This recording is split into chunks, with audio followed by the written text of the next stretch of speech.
Hello everybody. Today we will be continuing our journey of learning C++ for free. Watching and learning these videos for only 5 minutes a day will make you a master programmer. Let's go over last week's challenge. So here we have string A, B, C, D, and E, and I'm going to use these 5 strings to print out hello everybody. So AG, LLO, and let's add a space because there should be a space between the two. Hello, ever, EB. Buddy. So there we have it. Now we have to concatenate these. So for concatenation, we just use the plus sign. So we're kind of adding them all together or appending them. And then we just print sentence. Yeah, and let's add an exclamation point here. So concatenate a little bit more. And there it is. Hello everybody. So we know how to print something out to the terminal in C++. We use cout. But let's say we want to take input, and so that the user has to input a value in which then you take it into your code.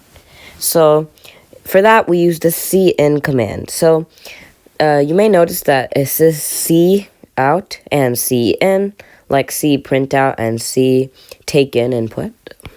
So cin, and then you do 2 greater than symbols, and then whatever you want to see in. So for input in jdoodle, there's a section that says std and input. Let's say we have 2 integers, int a and int b. So when you want to see an integer or any type of value, you don't have to initialize it, because when you see it in, it'll automatically initialize it to whatever you inputted. So let's say we do cin a, B. So similar to cout, we can do multiple greater than symbols if we want to do more than one. And you may be wondering, how do we separate between A and B? So inside your std and inputs, you can write 8 and then a space and let's say 100. So that's how you take an input. So you can use strings to take an input. You can use booleans. However, you don't necessarily need it, but if you do, you can. Strings, booleans, integers, and doubles. So you can take input for any of the 4 data types. Let's give another example. Let's say we have string str, and then inside our std and inputs, we have Joe, Bob, and there's no space between this, so this is one string, and then we can write cin str. So then what this does is it sets str equal to Joe Bob. So as programs get more and more complicated, we want to be able to explain to whoever's reading your code or the user what each line does. So for that, we use comments. Comments are basically lines of code that actually don't affect the overall program itself. So let's say we have a very simple program. We have an integer a, and then we cin a, and then we just cout your int is, and then a.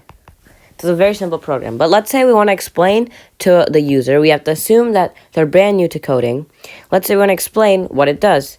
So what we can do is, under each line, or wherever we feel like there's a need to explain something, we can write a comment. So a comment is a double backslash.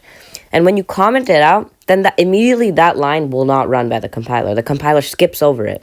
So we can write slash define integer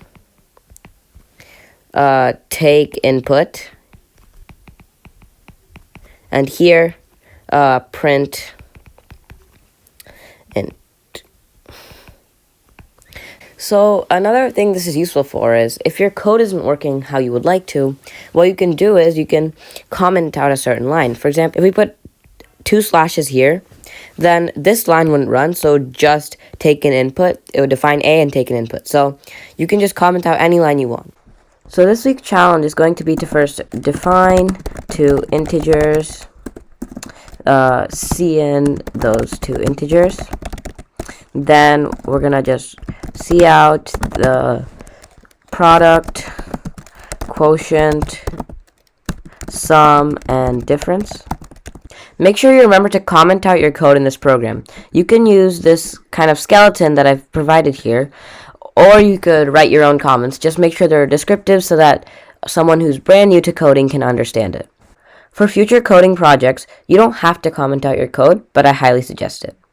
See you in the next one. Peace.